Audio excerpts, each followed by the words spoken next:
Have you been able to treat patients with mast cell activation syndrome for Sibo, small intestinal bacterial overgrowth, with MSM, methylsulfonomethane? That's not where I would start. If someone has mast cell activation syndrome, then there's something that is causing a histamine response in the body. And that's probably something that's on board. We call that colonization.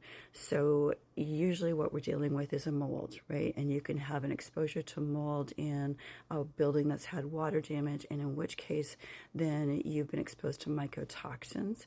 You can be exposed to mold spores, which we all are all the time, especially if you live in the Northwest. You're always breathing in and ingesting mold spores. Your immune system should be strong enough to eradicate those as they come in. But if it's not, you're going to end up with those mold spores colonizing.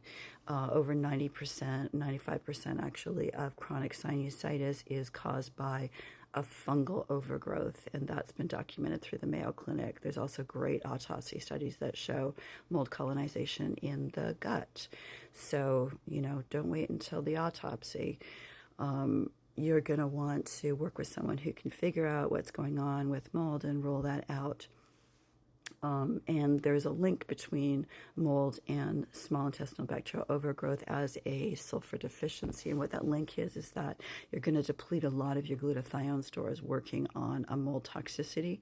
And so that leaves you sulfur deficient, and then hydrogen sulfide Sibo around the corner. So these things just pile up on each other. So don't just treat mast cell activation with antihistamines. Figure out what's going on, get better.